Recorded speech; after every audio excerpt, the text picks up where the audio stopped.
여러분 안녕하세요. 잠깐 기도합니다. 사랑하는 하나님 아버지, 한심하기 그지없는 인생들이 아버지를 알고 아버지의 뜻을 찾겠다고 열심을 내고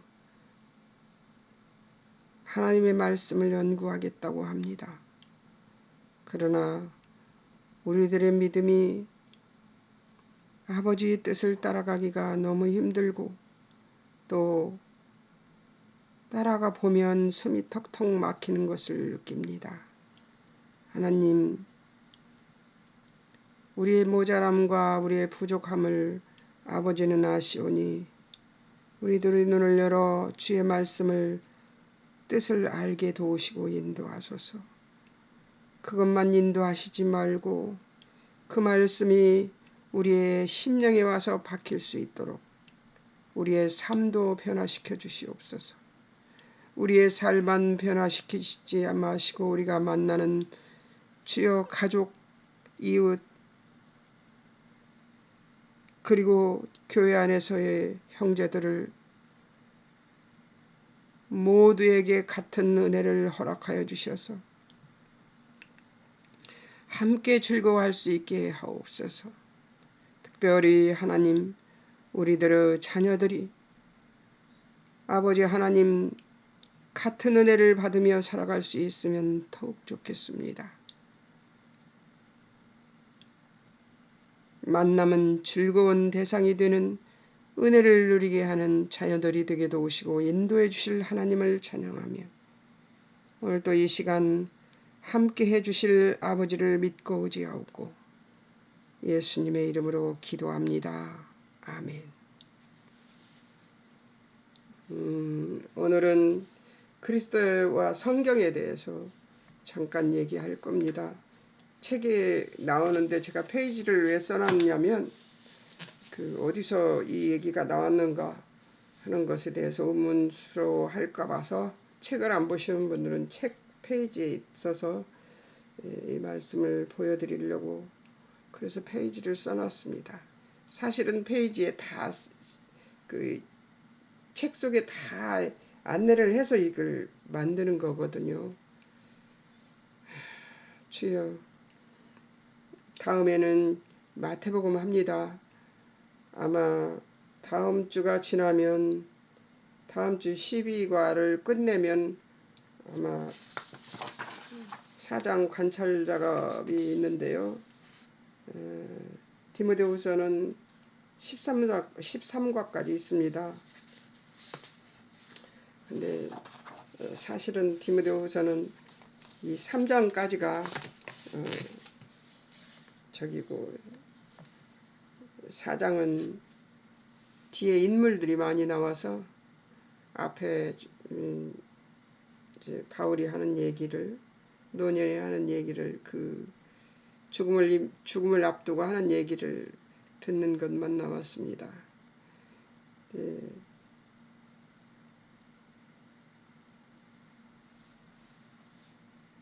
제 마음도 꽤 쓸쓸하네요. 바울이 애쓰고 힘쓴 세월, 그 세월에 대해서 공부를 하다 보니 쓸쓸한 마음이 들었습니다. 기간, 성경의 영감에 대해를 이해를 해야 되는데요. 왜 성령으로 영감된 책인가에 대해서 한번 다시 기간은 어떤 기간이 얼마나 걸렸냐면요.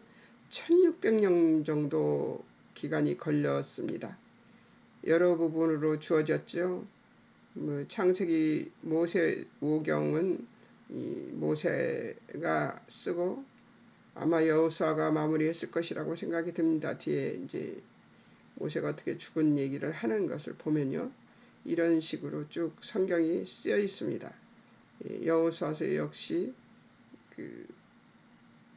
뒤에 보면은 다음 사람들이 마무리를 한 걸 볼 수가 있습니다. 이렇게 하나님께서 한 사람을 통해서 그들에게 성경을 쓸 수 있는 것을 만들어 여건을 만들어 주시고 그들이 쓸 수 있게 만들었을 것입니다. 1600년근 기간에 걸쳐 여러 부분으로 주어집니다. 히브리서 1장 1절에서 2절에 보면 옛적의 선지자들로 여러 부분과 여러 모양으로 우리 조상들에게 말씀하신 하나님이라고 써 있습니다. 그러니까 그 많은 사람들을 통해서 하나님이 말씀하셨다는 것이 나오죠. 저자 40여 명의 약 40여 명의 기자들에 의해 쓰여진 것입니다. 상상할 만한 모든 삶이 그 형태, 왕에서 목자까지 의사에서 예언자에 이르기까지 모두 다 하나님의 성령의 도우심을 받아서 쓴 책들입니다. 구성 전체는 66권으로 되어 있고요.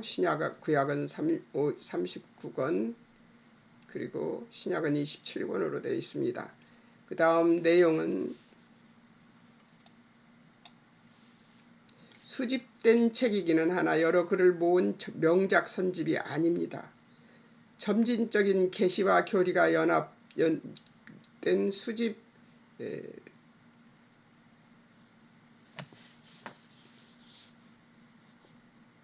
수집물입니다. 그러니까 사사들은 족장들보다 더 많이 알았으며 선지자들은 사사들보다 더 많이 알았고 사도들은 선지자들보다 더 많이 알았던 것이죠. 그러니까 그 점점 하나님께서 계시를 하시는데 지금도 그렇게 계시하십니다, 여러분. 그 지금도 그 시대 지금 중동 그 시대를 우리가 많이 보고 있는데요. 그쪽만 봤기 때문에 우리가 이렇게 본 책이기 때문에 우리가 이 책이 부분적이 아니냐 이렇게 생각하는데 전 세계적으로 하나님은 일하고 계셨습니다. 아시아에서도 일하고 계셨고요. 그러니까 그러나 영감을 준 건 그쪽이었었죠. 그래서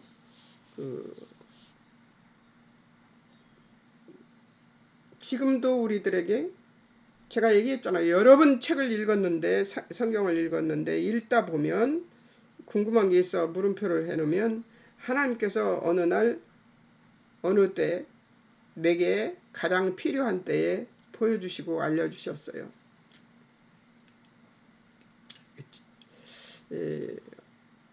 구약과 신약은 서로 분리되어 있는 책이 아닙니다. 신약은 구약의 위치를 차지하지 않고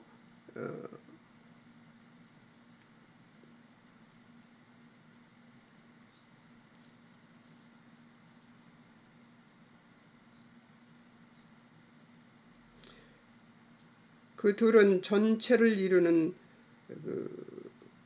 두 반쪽이라는, 그러니까 전체적으로 성경을 보는데 그 성경에 신약의 성경이 구약을 설명해주고 있고 구약의 성경이 신약을 설명해주고 있는 그런 책입니다. 끊기지 않는 진리의 한 줄기 맥을 계시하는 책들이 쓰여지고 모여져서 수집되는 것이 사람으로서는 분명히 불가능한 것임에도 불구하고 여전히 사람이 쓴 것인가 하나님이 쓴 것인가 하는 의문은 남아 있습니다. 그러니까 그 1600여 년에 걸쳐서 아무 관계없는 모세와 아무 관계없는 이사야가 썼는데 예수 그리스도를 예표하는 건 같습니다. 이것은 무엇을 의미하는가요? 한 분 하나님이 쓰신 것이 맞다고 설명하는 수밖에는 방법이 없는 것이죠. 그러니까 성령의 영감을 받지 않으면 성경을 쓸 수 없었던 거죠. 하나님이 하신 일입니다. 고려해 볼 것은 뭐냐면 성경은 아브라함, 야곱, 모세, 다윗, 솔로몬과 같이 위대한 사람들의 죄를 아주 심하게 혹평합니다. 그들이 허위, 불신행위, 교만, 간음, 비겁함, 살인, 천한, 방탕한 등을 책망하고 이스라엘 자손의 역사를 배은망덕한 우상숭배와 불신과 반역을 굴욕적 기록으로 제시합니다. 그러니까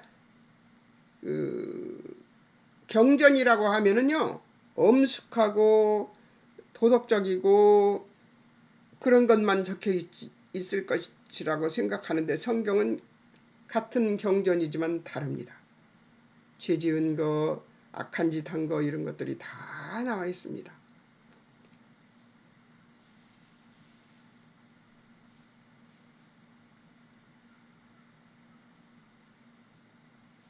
만약 성령에 의해 인도되고 지시받지 않은 유대인들이라면 결코 자국에 대하여 죄로 가득 찬 역사 기록을 남기지는 않았을 것이라고 말해도 좋을 것인데요. 그렇죠. 이스라엘 나라들도 자기 나라가 하나님 앞에 죄 지은 것들을 다 적나라하게 내놓고 싶겠습니까? 그런데 이것은 하나님이 하신 일이라서 아주 적나라하게 이스라엘 죄가 나오고 있지 않습니까?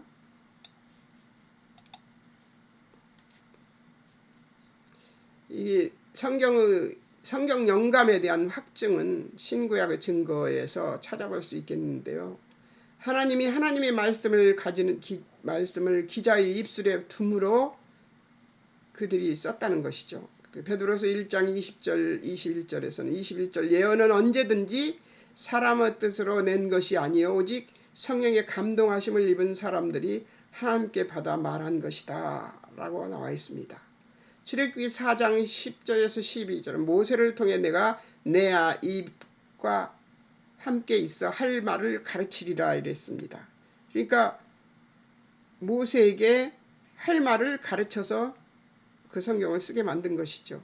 에베소서 1장 6절 9절 에레미야를 통해 내 말을 내 입에 두었노라 그렇게 얘기하십니다. 그러니까 하나님이 하셨다는 것이 성경에 다 증명되어 있습니다.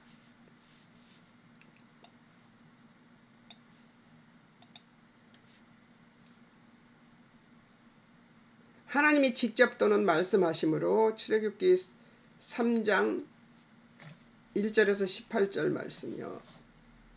증거판에 친히 글을 쓰신 것이 나오지요. 또 31장이 18절이군요. 예, 출애굽기 32장 16절 판 만드시고 글자 써서 판에 새기시는 게 나옵니다. 이게 십계명 얘기하는 거죠. 예. 다니엘서 5장 5절과 24절과 28절에서는 벨사살 왕에 대한 예언을 직접 쓰시는 손이 나와서 썼죠. 예. 마태복음 3장 17절 예수님 세례 받으실 때 직접 하나님이 말씀하셨죠. 마태복음 17장 5절 변화산 구름 속에서 하나님이 직접 말씀하십니다.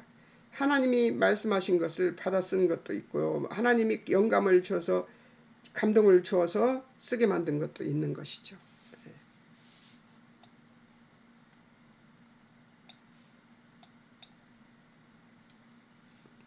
예수님을 통하여 말씀하시므로 요한복음 12장 49절 50절에 나를 보내신 아버지께서 나의 말할 것과 이를 것을 친히 명령하여 주셨으니 아버지께서 내게 말씀하여 주신 대로 나는 얘기한다 하는 얘기가 나옵니다.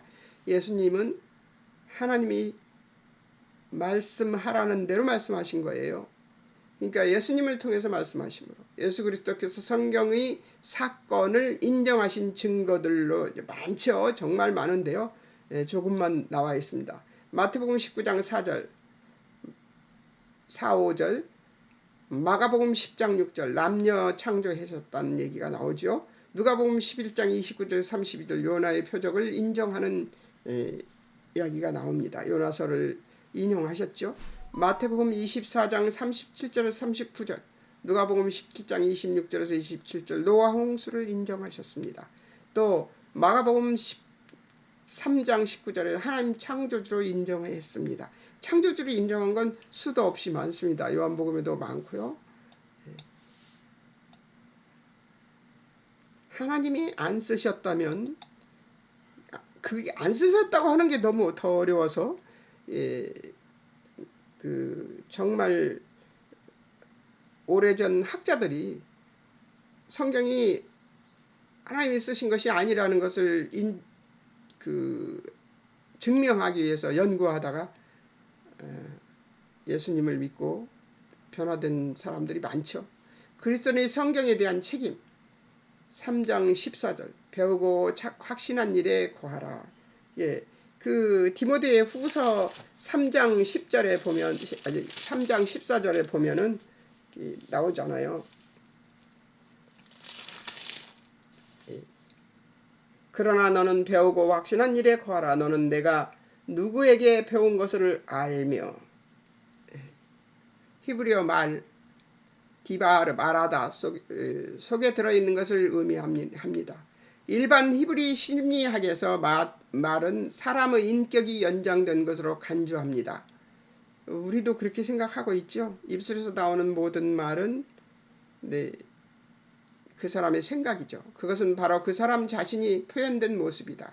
예수 그리스도가 인격적 하나님의 육체적 계시였던 것과 같이 영광스러운 주 하나님의 인격이 쓰여진 계시로 성경 속에 담겨져 있다는 사실은 생각만 해도 귀한 일이다.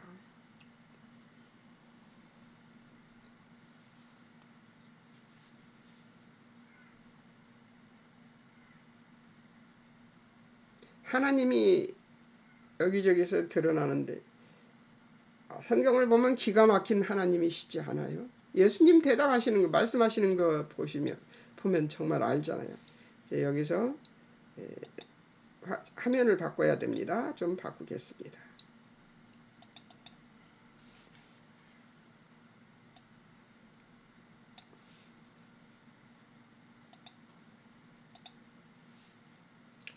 예, 바꿨습니다. 이제 우리가 뭘 보냐면 기억할 것을 보겠습니다.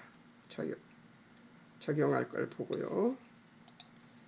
자, 나는 성경에 대하여 우리가 없음을 변론하는데 필요한 변증을 가지고 있는가? 여러분 다 가지고 있을 거라고 믿습니다. 말씀에 대하여 확정을 가졌다면 그에 상응하는 나의 반응은 무엇인가? 무엇으로 나타나는가?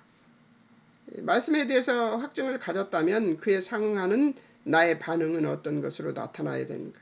다 믿어야 되는 거죠. 근데 이제 어떻게 하는지 제가 어떻게 기억하고 있는지 이런 것들을 한번 써보겠습니다. 써본 것을 보겠습니다. 저도 이걸 22년 11월에 이렇게 만들어 놨습니다.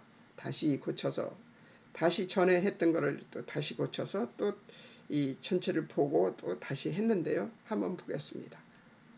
성경이 하나님의 창조 계시 영감에서 그 근원이 되고 원천이 되는 것에서 기독교는 성경 이외의 것으로 논할 수 없는 이 땅의 모든 종교 위에 유일한 탁월성과 완전성을 가진다.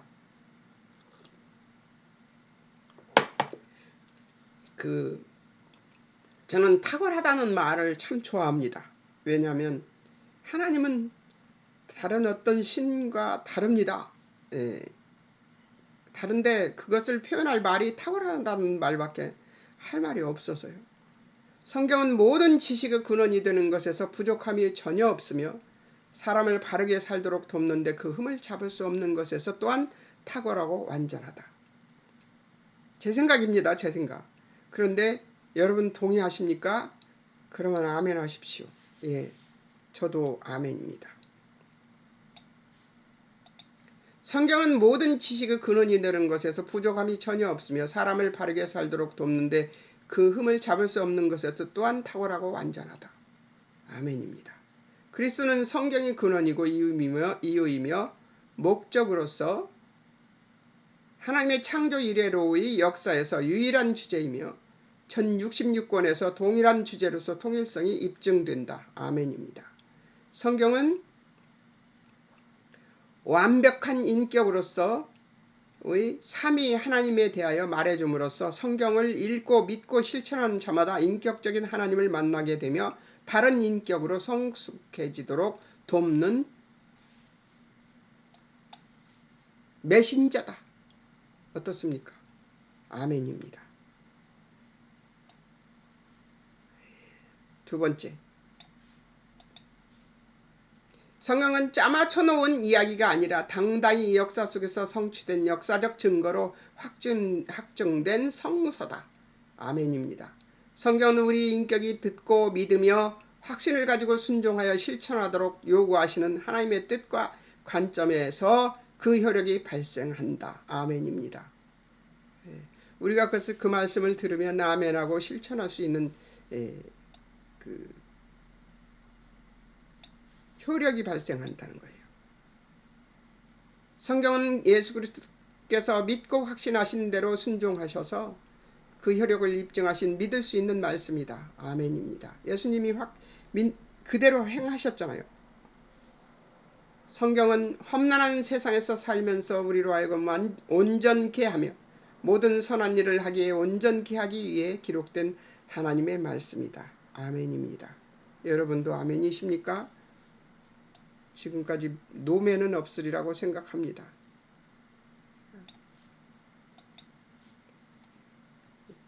세 번째, 자기 생각이 늘 앞서는 인간에게는 이건 맞는 말이죠. 하나님의 말씀에 대하여 늘 오해합니다. 더욱 성경으로 돌아와야 하는 일의 중요함과 그 문제에 걸림돌이 되는 교훈의 풍조 중에 하나인 문화는 인간이 행하는 지성적 행동으로서 정치, 경제, 사회, 교육 등등이며 어느 시대나 있는 이 문화는 우리에게 굉장히 유혹적인 것으로 다수가 공감하며 선호하는 까닭에 그 시대 정신에 휘말려 버리기 일수다. 맞습니다. 지금 우리 문화는 일괄되게 그렇다고 얘기할 수는 없습니다만, 그러나 연속곡이 TV 연속곡들을 제가 처음 나오면 한 번씩 봅니다. 그 사람들이 어떤 의도로 이 연속곡을 쓰고 있는가를 첫 방송에서 좀 볼 수가 있어서 첫 방송이 나오면 제가 열심히 챙겨서 봅니다. 이 사람은 무엇을 썼는가. 근데 요즘은 미신을 너무 많이 집어넣어서 미신 또 이제 그 불교의 연회사상인가 그거 또 이생 살고 또 생을 살고 또 생을 사는 얘기가 너무 많이 나옵니다. 그게 사실 이제 그 연속곡 전개를 하기 위해서 쓴다고 하지만 허구가 너무 많으니까요. 그러니까 보고 싶은 생각이 싹 사라지는. 하나님의 말씀을 아는 사람이라면 연속곡을 딱 보면 안 보고 싶다 하는 생각이 드는 것들이 정말 많습니다. 저는 모든 인터넷 미디어 유튜브죠. 유튜브 그리고 TV 방송, 라디오 방송 이런 데에서 모든 작가들과 PD들과 국장들과 부장들과 국장들이 하나님은 모른다 하더라도 적어도 국민의 그 정서에 그리고 인격에 보탬이 되는 글을 써서 각종 방송에 배포되고 나왔으면 좋겠습니다. 전 그것을 위해서 기도합니다. 하나님의 창조 질서를 어긋나게 하는 방법으로 글을 써야만 밥을 먹을 수 있다면 그 글을 써서 밥을 먹는 그 사람들의 가족들과 그 사람은 하나님이 어떻게 생각하실까요? 두렵습니다. 예수 믿는 사람들로 포진된다 하더라도 그것이 되는 것은 아니지만 안타깝습니다. 정말로. 요즘은 오락 프로에서도 그런 것들이 나오고 있어요. 오락 프로에서도 미신을 믿고 점을 치고 앉아있는 모습들을 봅니다. 그런 것들이 나오는 것. 또 비혼주의, 남편 없이 아기를 낳는 사람들, 또 동성애자, 나와서 뻔뻔스럽게 옆에 있는 사람이 자기가 좋아하는 형이라고 얘기하고 저기 좋아하는 스타일이라고 얘기하고 그러는 것을 웃으면서 듣고 있는 그 진행자, 작가들, PD들은 어떤 생각을 하고 있는 것인지, 그들에게 미칠 하나님의 심판은 두렵습니다. 저는 그들이 받을 심판보다도 더 두려운 것은 이것을 듣고 그것이 옳다고 여기고 그들의 듣는 자들과 보는 자들의 인격에 영향을 미칠 수 있는 그 일들이 더 두렵습니다.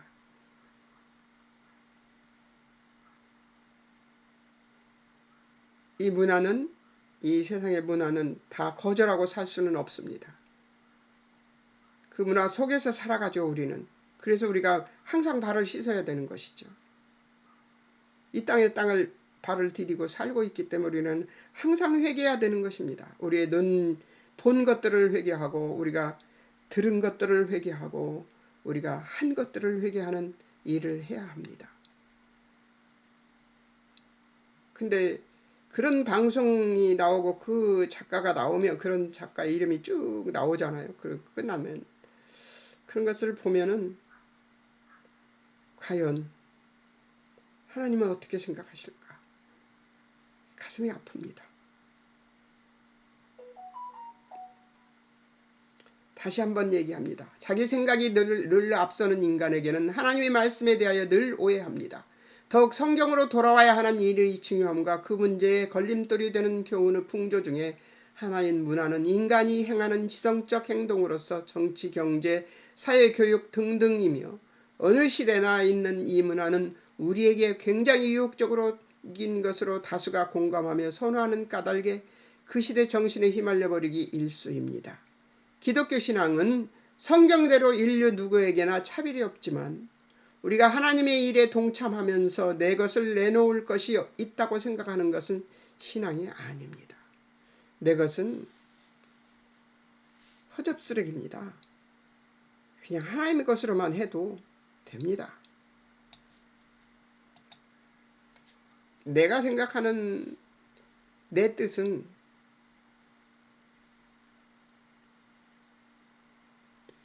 오해되기 일쑤고 실수하기 일쑤입니다. 하나님의 은혜로 얻은 구원으로 변화되어 하나님이 창조 때 허락하셨던 당신의 형상을 닮은 존재로서의 회복이 가지는 여타 다른 이와 다른 삶의 방식을 가져야 하는 것이므로 성도에게 주어진 삶의 모든 도전들 앞에서, 그러니까 하나님이 우리를 창조하셨을 때 우리에게 복 주시고 충만케 하시고 번성케 하시겠다고 했던 그 다스리라고 했던 그 말씀대로 우리가 살기를 바라시는, 그것으로 회복되기를 바라시는 하나님의 그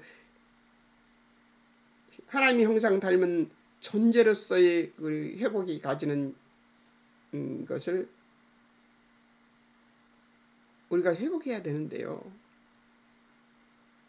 우리는 이 세상 것에 너무 많이 물들어 있습니다.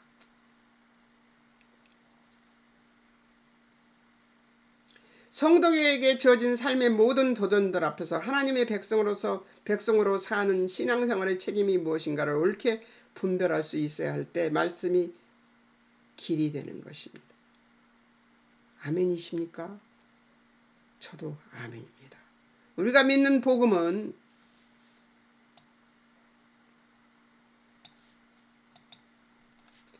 인간의 구원이 중심 주제입니다.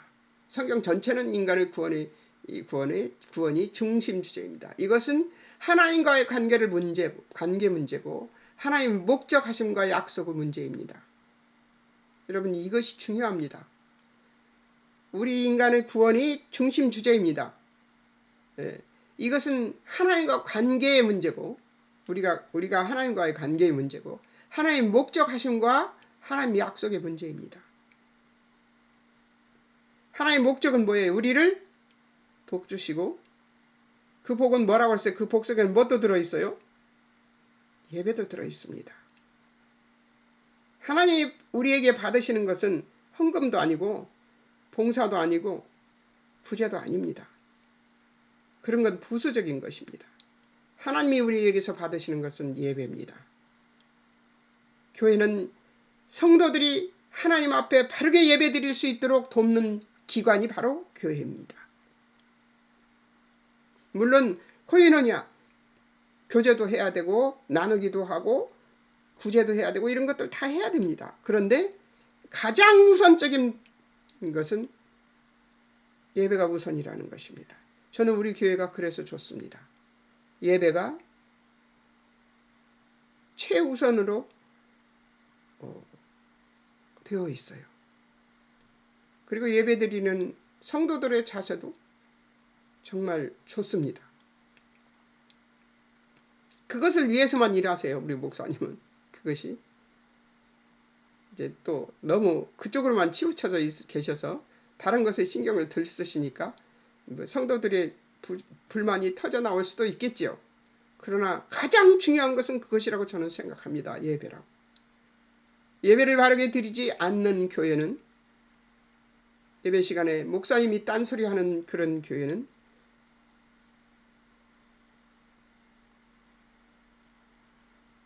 그 다음은 모르겠습니다. 내가 하나님이 아니니까. 성경이 이것으로 할 수가 없습니다. 우리로 세상을 변화시킨다는 것은 우리 개인에게 책임지고 있는 것임을 기억해야 합니다. 하나님은 우리를 성경 말씀을 통해서 다른 사람에게 하나님의 뜻을 전하는 자들로 우리에게 말씀을 맡은 자로 우리에게 허락하셨습니다. 우리를 허락하셨습니다. 우리 자신이 변화된 자로 이 세상 속에 존재해야 된다는 것이 바로 하나님이 우리에게 하라고 하는 일입니다. 성경을 맡은 자로서 우리 자신이 변화되어서 우리가 변화되지 않은 상태로 세상 속에서 존재하면 어떤 일이 벌어지나 하나님을 욕먹이는 일이 되어지게 됩니다. 제가 어디를 가든지 제가 목사인 것을 밝히고 살고 있는 이유는 사람들이 제가 목사인 것을 알기 때문에 제가 옴짝달싹 할 수가 없습니다. 다른 사람 앞에서도, 나는 사람 앞에서도 하나님을 믿는 자라는 것을 드러내고 싶어서 제가 목사인 것을 밝히고 교인인 것을 밝힙니다. 왜? 실수하기 싫어서요. 잘못 행동하기 싫어서 저는 그렇게 합니다. 예수 믿는 것을 자랑하고 싶어서가 아니라 제가 나쁜 짓을 할까 봐요. 저는 저를 잘 아니까요. 이것이 성경이 말씀하고 있는 예수님 믿는 자가 세상에 쏟아져 나오는 다채로운 문화의 물결 속에서 말씀의 의지에 산다는 의미인 것임을 우리는 기억해야 됩니다. 우리가 하나님의 말씀을 맡은 자입니다. 그 말씀을 맡은 자로서 변화되어서 사람들 앞에서 변화된 행동을 보여야 되는 것이죠.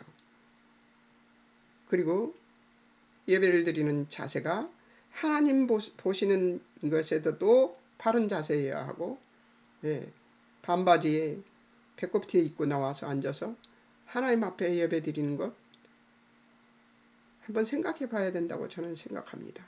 쓰레빠 질질 끌고 와서 예배 드리는 것. 코로나 때에도 저는 예배 드릴 때 집에서 예배 드릴 때가 있었습니다. 그때도 저는 목욕제계하고, 물론 우리 시대에는 그랬습니다. 우리 시대에는 하나님 앞에 갈 때 목욕제계하고 가고 그랬어요.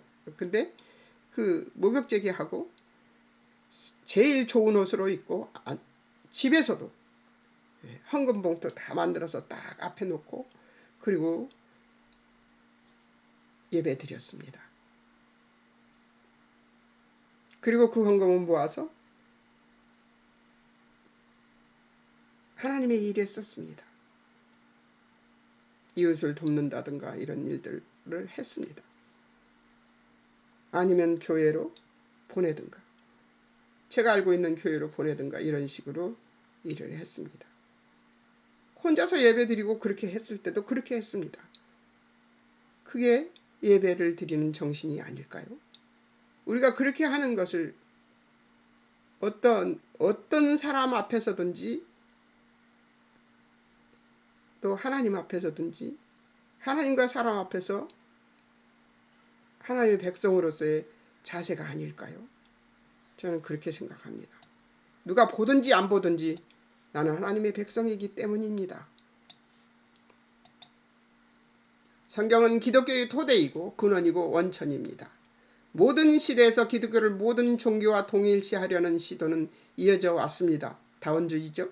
예.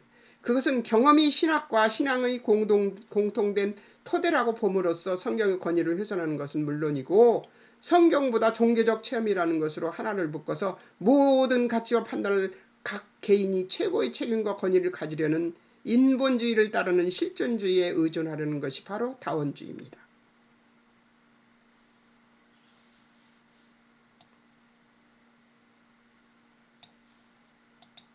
내가 알지 않으면 아무 관계가 없는 하나님이라고 말하는 실존주의는 자기 이해, 자기 인식, 자기 확인들이 주가 되어서 하나님의 계심과 그분을 알아야 하는 것과 하나님을 모르는 것은 죄라는 판단 방식이 아니라 내가 주인이 되는 것이며 성경의 뜻과는 거리가 먼 해석입니다.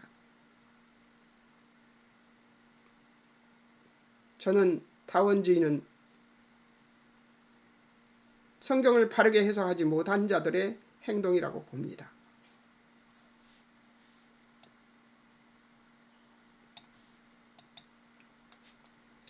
또 예배는 내가 좋기 위해 드리는 것이 아닙니다. 하나님 앞에 드리는 것이고 유일하게 하나님이 인간에게 받으시는 것입니다. 기독교는 계시 종교입니다. 우리가 체험한 일에서는 반드시 하나님이 하나님 되심이 드러나야 하고 살아계신 하나님과 예수 그리스도를 믿는 종교인 것입니다. 하나님이 지금도 살아서 역사하시는 것이 우리의 삶 속에서 드러나야 됩니다. 그래서 우리가 체험해야 됩니다. 하나님의 말씀을 계속해서 날마다. 우리는 자신의 필요 앞에서 하나님을 외면할 수 있는 꼬라지들임을 늘 기억하고 있어야 하며 하나님 외에 얼마나 많이 다른 것에 나누어 보험을 들며 살고 있는지 점검해야 됩니다. 하나님이 나를 향해 가지시는 열심과 성실하심에 비해서 우리는 무정하고 변덕스럽게 그지없는 존재들이기 때문임을 우리는 항상 기억해야 됩니다. 우리는 하나님을 너무나 많이 잘 배신을 때립니다. 내 필요에 의해서. 이런 자들이라는 것을 우리들에게서 이 오늘 말씀에서 확인하는, 그래서 우리가 그런 모습인 것을 하나님 앞에 고백하는 이 시간이 됐으면 좋겠습니다. 기독교는 예수 그리스도의 사랑과, 다섯 번째입니다. 기독교는 예수 그리스도의 사랑과 은혜 그리고 긍휼과 자비로 인하여 존재하며 또 예수 그리스도에 관한 믿음이라 하는 것이 바로 기독교입니다. 예수님에 관한 인격적인 교제요, 관계요, 알미 기독교인인 것입니다.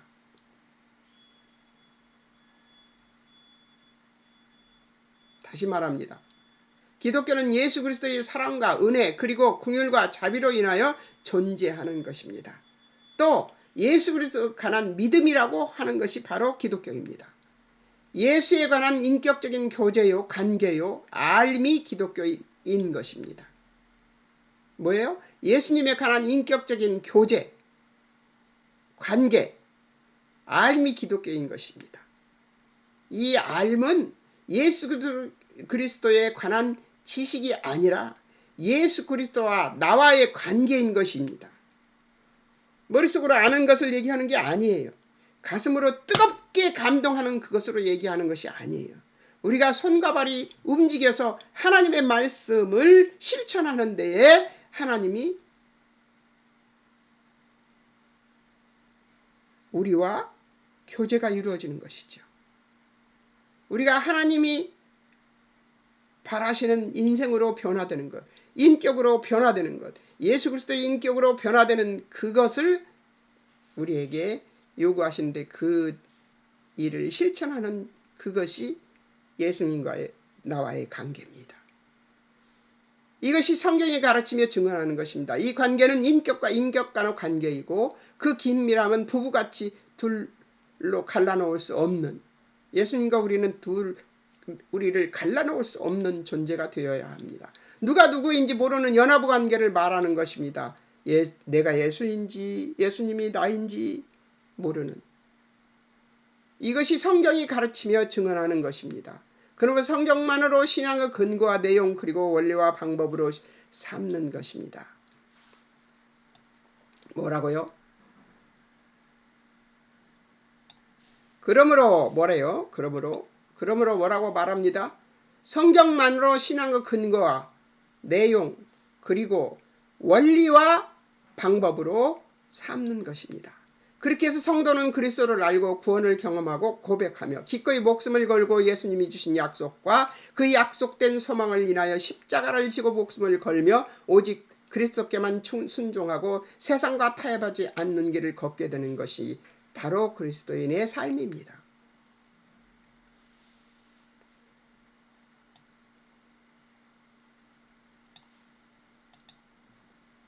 디모데전서 3장 16절에 크도다 경건의 신앙의 비밀이여 이런 말이 있습니다.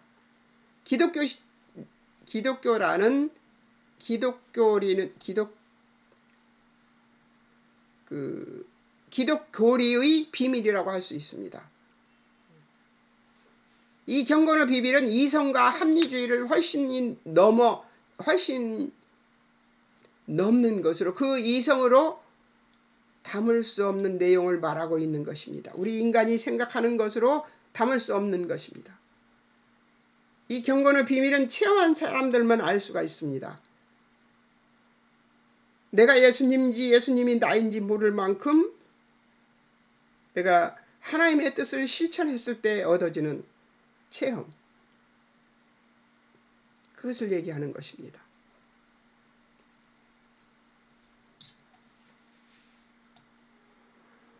바로 이어 나오는 비밀의 핵심은 예수 그리스도를 경건의 비밀의 핵심으로 취급하고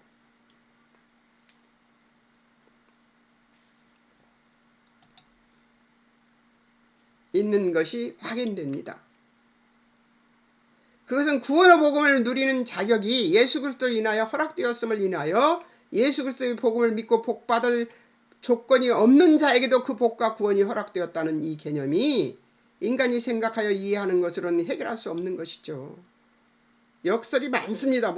예수 그리스도를 믿게 되면은 예수를 믿는데 왜 고난이 따라오며 환난이 예수님 왜 이렇게 하시지 나를? 왜?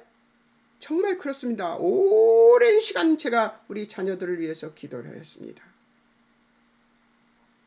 어제도 제가 너무 애통하면서 수요 예배를 가서 그냥 애통만 하고 앉아 있었어요. 애통만. 어제도 자녀를 만났는데요. 그렇게 기도했는데 변화되지 않은 모습을 보면서 실망하고 낙심하고 애통하면서 집에 돌아와서 씻고서 바로 교회로 갔는데요. 지금까지 가슴이 아픕니다. 밤새 가슴이 아팠는지 꿈을 꿨는데요. 우리 자녀가 변한 꿈을 꿨습니다. 꿈에서는 변한 꿈을 꿨습니다. 예수님 품에 안겨있는 꿈을 꿨습니다. 슬픕니다. 왜? 우리가 그렇게 오랫동안 기도하면 말하자면 시샘말이죠. 이런 말 쓰면 안 되는데 부처도 돌아앉는다고 얘기들 하죠. 네. 돌아앉을만 해요. 그렇게 오랫동안 기도를 했으면. 근데 끄떡도 안 씁니다. 근데 100년밖에 못 사는 100년도 못 살죠. 못 사는 제가 생각할 때는 마음이 조급합니다. 조급해서 그렇게 애통해야 하는 거예요. 조급해서.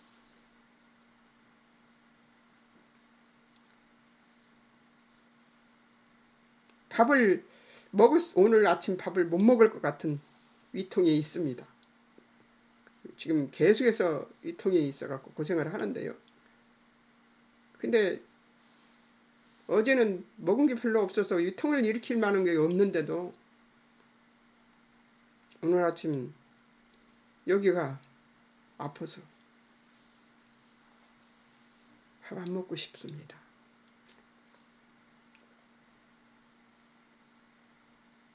구원의 복음을 누리는 자격이 예수 그리스도로 인하여 허락되었음을 인해서 예수 그리스도의 복음을 믿고 복받을 조건이 없는 자에게도 그 복과 구원이 허락되었다는 이 개념이 인간이 생각하여 이해하는 것으로는 해결할 수 없습니다.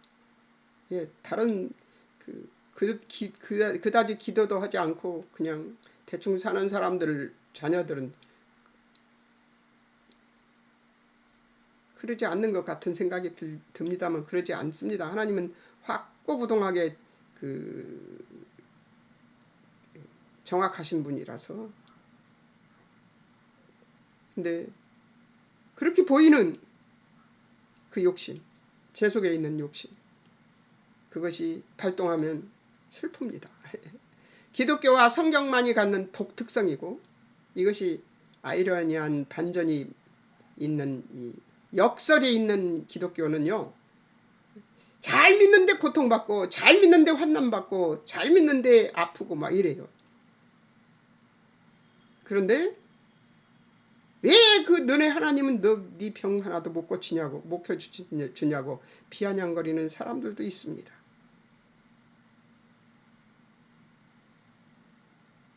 그런 역설적인 상황 앞에서 기독교와 성경만이 갖는 독특성이고 독특성이라는 것이죠. 인간은 알 수 없는, 인간이 이해할 수 없는 것이 바로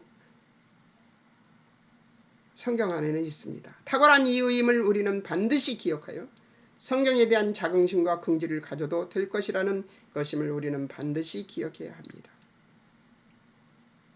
아이러니하죠? 아무리 기도해도 들어주지 않는 것 같은 마음,